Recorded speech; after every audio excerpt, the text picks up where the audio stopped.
جی ہمارے خداوند یسوع مسیح کے خدا اور باپ کی حمد ہو جو رحمتوں کا باغ اور ہر طرح کی تسلی اور اطمینان کا سرچشمہ ہے، اس کے بعد تین اطمینان آپ سب کے ساتھ ہو جی آمین۔ آج ایک حوالہ ہم پڑھیں گے جس کو پڑھ کر خدا کی شریعت کے خلاف تعلیم دی جاتی ہے۔ پہلا تموتھیوس اور اس کا پہلا باب اور 8ویں آیت سے پڑھیں گے۔ مگر ہم جانتے ہیں کہ شریعت اچھی ہے بشرطے کہ کوئی اسے شریعت کے طور پر کام میں لائے، یعنی یہ سمجھ کر کہ شریعت راست بازوں کے لیے مقرر نہیں ہوئی بلکہ بے شرع اور سرکش لوگوں اور بے دینوں اور گنہگاروں اور ناپاکوں اور رندوں اور ماں باپ کے قاتلوں اور خونیوں اور حرام کاروں اور لونڈے بازوں اور پردہ فروشوں اور جھوٹوں اور جھوٹی قسم کھانے والوں اور ان کے سوا صحیح تعلیم کے اور برخلاف کام کرنے والوں کے واسطے ہے۔ تو یہ حوالہ پڑھ کر کچھ لوگ تعلیم دیتے ہیں کہ شریعت جو ہے وہ راست بازوں کے لیے مقرر نہیں ہوئی، یعنی شریعت راست بازوں کے لیے نہیں آئی، لہٰذا ہم ایمان سے جب راست باز ہو جاتے ہیں تو ہمیں روح کی ہدایت سے چلنا چاہیے۔ بے شک پالوس رسول یہ جو بات کر رہا ہے سمجھنے سے تعلق رکھتی ہے، اس میں وہ خدا کی شریعت کو منع نہیں کر رہا۔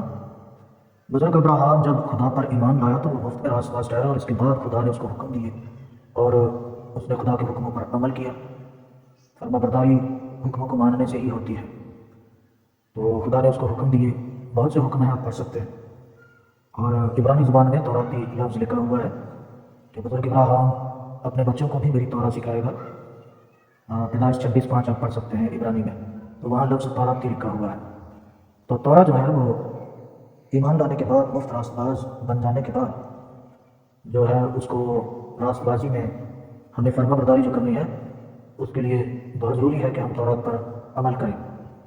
اب پالوس رسول دیکھیں یہاں کہہ رہا ہے، تو اس کا مطلب یہ نہیں ہے جو کچھ لوگ پڑھاتے ہیں کہ جو خدا کی شریعت کے دشمن ہے، اور جو خدا کی شریعت کے دشمن ہے پالوس رسول کہتا ہے کہ جسمانی نیت موت ہے اور روحانی نیت زندگی اور اطمینان، کیونکہ جسمانی نیت خدا کی دشمن ہے، نہ وہ خدا کی شریعت کے تابع ہے نہ ہو سکتی ہے۔ تو یہ جو جسمانی نیت والے لوگ ہیں یہ خدا کی شریعت کے دشمن ہیں، اس لیے اس طرح کے حوالے دے کر کھینچ تان کر تعلیم دیتے رہتے ہیں۔ لیکن یہاں پر ہم دوبارہ سے اگر دیکھیں تو پالوس رسول نویں آیت سے میں پڑھ رہا ہوں کیا کہتا ہے، یعنی یہ سمجھ کر کہ شریعت راست بازوں کے لیے مقرر نہیں ہوئی بلکہ بے شرع۔ اب بے شرع جو ہے، بے شک جتنے باقی نیچے کام لکھے وہ بھی بے شرع ہے، تو بے شرع جو بندہ ہے، اب اگر کوئی ایمان لاتا ہے، ایمان لانے کے بعد مفت میں راست باز بن جاتا ہے، لیکن اب وہ کہتا ہے کہ مجھے ضرورت ہی نہیں، میں بے شرع رہوں گا، تو بے شرع کے لیے بھائی شریعت مقرر ہے۔ یہ بالکل اسی طرح سے یہ حوالہ لکھا گیا ہے۔ لوگ اس کو سمجھتے ہیں، لوگ کہتے ہیں جی جب ہم ایمان لے آتے ہیں خدا کے حضور میں، ہم نجات یافتہ ہو گئے تو اب شریعت کو چھوڑ دینا چاہیے۔ تو بھائی یہ بالکل اسی طرح سے ہے جس طرح سے میں ایک حوالہ آپ کے سامنے پڑھ دیتا ہوں۔ اور تو خداوند یسوع مسیح بھی جو ہے وہ گنہ گاروں کے لیے آئے تھے، تو کیا گنہ گاروں کو ایمان لانے کے بعد، نجات پانے کے بعد یسوع کو چھوڑ دینا چاہیے؟ اس پیٹرن پر چلنے والوں سے میرا سوال ہے جو یہ کہتے ہیں کہ اب ہم راست باز ہیں تو ہمیں شریعت ماننے کی ضرورت نہیں۔ میں اسی چیپٹر میں نیچے جاتا ہوں، 15ویں آیت کو دیکھیں ذرا کیا لکھا ہے، یہ آپ کے سامنے آگے لکھا ہے، یہ بات سچ اور ہر طرح سے قبول کرنے کے لائق ہے کہ مسیح یسوع گنہ گاروں کو نجات دینے کے لیے دنیا میں آیا، جن میں سب سے بڑا میں ہوں۔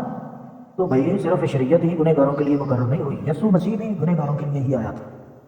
تو جو سلوک آپ شریعت کے ساتھ اس وقت کر رہے ہیں، کیا آپ یسوع مسیح کے ساتھ بھی یہی سلوک روا رکھنا چاہتے ہیں کہ نجات پاؤ اور شریعت کو چھوڑ دو، نجات پاؤ تو یسوع کو چھوڑ دو؟ کیا یسوع کو چھوڑ دینا چاہیے؟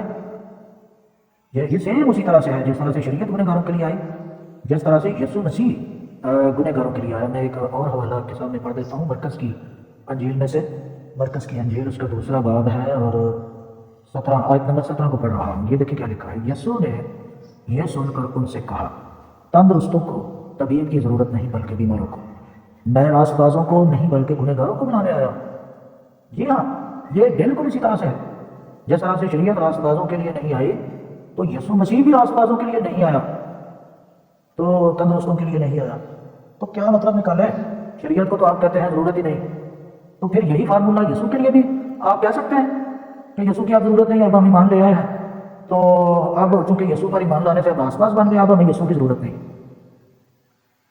تو بات یہ ہے کہ خداوند یسوع مسیح بھی تندرستوں کو یا راست بازوں کو بلانے نہیں آیا بلکہ گنہگاروں کو بلانے آیا ہے۔ بالکل اسی طرح سے خدا کی شریعت بے شرط لوگوں کے لیے ہی مقرر ہوئی تھی تاکہ لوگ خدا پر ایمان لائیں، راست باز بنیں اور پھر اس کے حکموں پر عمل کریں، کیونکہ بے شرع رہنا خدا کے نزدیک بالکل جو ہے وہ ناپاکی کی زندگی ہے۔ بے شرع لوگوں کے لیے متی کی انجیل میں پڑھتا ہوں آپ کے سامنے ایک حوالہ، اور 7ویں باب میں یہ لکھا ہوا ہے، ہاں جی، یہ 21ویں آیت میں لکھا ہے، جو مجھ سے اے خداوند کہتے ہیں ان میں سے ہر ایک آسمان کی بادشاہی میں داخل نہ ہوگا مگر وہی جو میرے آسمانی باپ کی مرضی پر چلتا ہے۔ اس دن بتیرے مجھ سے کہیں گے، اے خداوند کیا ہم نے تیرے نام سے نبوت نہیں کی اور تیرے نام سے بدروہوں کو نہیں نکالا اور تیرے نام سے بہت سے نہیں دکھائے؟ اس وقت میں ان سے صاف کہہ دوں گا کہ میری کبھی تم سے واقفیت نہیں تھی، اے بدکارو میرے پاس سے چلے جاؤ۔ تو یہاں جو لفظ بدکار ہے اس کو ہم دیکھتے ہیں گریک کے اندر بدکارو، تو اس کو ہم یہاں دیکھتے ہیں کہ کیا لکھا ہے اس میں، ہاں جی، یہ 22ویں آیت کا 23ویں آیت کا آخری حصہ ہے، تو یہاں پر ہم دیکھتے ہیں دوبارہ سے 23ویں آیت کو اور اس کے آخری حصے پر چلتے ہیں۔ سو بے شرع ہونا بہت خطرناک بات ہے، یہ سب سے آخر میں لا لیسنس لکھا ہوا ہے یونانی زبان میں۔ اب اردو میں جہاں بدکار لکھا ہے یونانی زبان میں وہاں لکھا ہے انومیان۔ انومیان کا مطلب ہے لا لیسنس، بے شرع۔ تو خداوند یسوع مسیح خود کہہ رہا ہے اے بدکارو، یعنی اے بے شرع لوگوں میرے پاس سے چلے جاؤ، ٹھیک ہے جی۔ تو پالوس رسول تو یہ کہہ رہا ہے کہ بے شرع لوگوں کے لیے شریعت مقرر ہے، اس لیے بے ایمان لانے کے بعد بے شرع رہنا خطرناک ہے۔ راست باز آپ ایمان سے بن گئے، مفت میں راست باز بن گئے، کیونکہ شریعت بالکل اسی طرح سے گنہ گاروں کے لیے آئی جس طرح سے یسوع مسیح گنہ گاروں کے لیے آیا۔ تو میں نے آپ کے سامنے یہ حوالے پڑھے ہیں۔ سو فیصلہ آپ نے کرنا ہے کہ اگر آپ نے ایمان لانے کے بعد راست باز بن کر شریعت کو چھوڑنا ہے تو یہی تعلیم پھر یسوع مسیح کے لیے بھی آپ کو بنانی پڑے گی، کیونکہ یسوع مسیح بھی راست بازوں کے لیے نہیں بھائی گنہ گاروں کے لیے آیا ہے۔ جس طرح سے خدا نے اپنی شریعت گنہ گاروں کو دی تاکہ وہ شریعت پر چل کر راست بازی میں قائم رہ سکے۔ راست باز تو وہ بن گئے ایمان سے، جو بھی راست باز ایمان سے بنتا ہے اس کو راست بازی میں چلنے کے لیے، فرما برداری کرنے کے لیے خدا کی شریعت کی تابع داری کرنی ہوتی ہے۔ تو جو بے شرع رہتا ہے اسے اردو میں یہاں بدکار لکھا ہے لیکن یونانی میں انومیان، جس کا انگلش میں ترجمہ لا لیسنس کیا گیا ہے، وہ بے شرع ہے۔ اور تیموتھیوس 1:8 میں آپ نے دیکھا، میں دوبارہ سے دکھا دیتا ہوں، پہلا تیموتھیوس اس کا پہلا باب اور 8 میں یہاں لکھا ہے کہ بلکہ نامیات پڑھتا ہوں، یعنی یہ سمجھ کر کہ شریعت راست بازوں کے لیے مقرر نہیں ہے بلکہ بے شرع۔ تو بھائی جو بے شرع ہے خداوند یسوع مسیح تو اسے یہی کہے کہ بدکار، اے بدکاروں میرے سامنے سے چلے جاؤ۔ اور پالوس بھی یہ کہہ رہا ہے کہ شریعت بے شرع لوگوں کے لیے مقرر ہے۔ سو ایمان لانے کے بعد ہم بے شرع نہیں رہ سکتے، لا قانونیت کا شکار نہیں ہو سکتے۔ باقی یہ جتنے نیچے کام دیتے ہیں یہ سب بے شرع کام ہے، سرکش لوگوں اور بے دینوں، بے دینی یہ بھی بے شرع ہے، اور گنہ گاروں اور ناپاکوں، زندوں اور ماں باپ کے قاتلوں، یہ کون سی جو ہے وہ بے شرع نہیں، یہ سب بے شرع کام ہے۔ خونی تو خون نہ کرنا، اور حرام کاروں حرام کاری نہ کرنا، زنا نہ کرنا، لونڈے بازوں، مردہ فروشوں، جھوٹی قسم کھانے والوں، یہ ٹوٹلی جتنے کام ہیں یہ بے شرع کام ہیں، اور ان کو روکنے کے لیے خدا کی شریعت آئی۔ جس طرح سے خداوند یسوع نے کہا ہے کہ میں گنہ گاروں کے لیے آیا ہوں، پالوس خود کہہ رہا ہے کہ یسوع مسیح گنہ گاروں کے واسطے آیا ہے۔ 15ویں آیت میں دوبارہ پڑھ دیتا ہوں، یہ بات سچ اور ہر طرح سے قبول کرنے کے لائق ہے کہ مسیح یسوع گنہ گاروں کو نجات دینے کے لیے دنیا میں آیا۔ تو بھائی اگر شریعت راست بازوں کے لیے نہیں آئی ہے تو یسوع بھی راست بازوں کے لیے نہیں آیا، ٹھیک ہے۔ آپ کا فیصلہ آپ نے کرنا ہے کہ آپ نے کس طرح سے اس بات کا جواب دینا ہے۔ سو یہ غلط تعلیم ہے جو لوگ یہ کہتے ہیں کہ اب ہمیں خدا کی شریعت کی ضرورت نہیں ہے کیونکہ ہم ایمان لا کے راست باز بن گئے۔ تو پھر آپ لوگوں کو یسوع کی بھی ضرورت نہیں ہے کیونکہ آپ ایمان لا کے راست باز بن گئے۔ تو یسوع تو راست بازوں کے لیے آیا ہی نہیں، یسوع تو آیا ہی گنہ گاروں کے لیے ہے۔ اس لیے جو بے شرع ہے یسوع اسے بدکار کہتا ہے۔ متی کی انجیل 7ویں باب میں نے آپ کو پڑھ کر سنایا ہے۔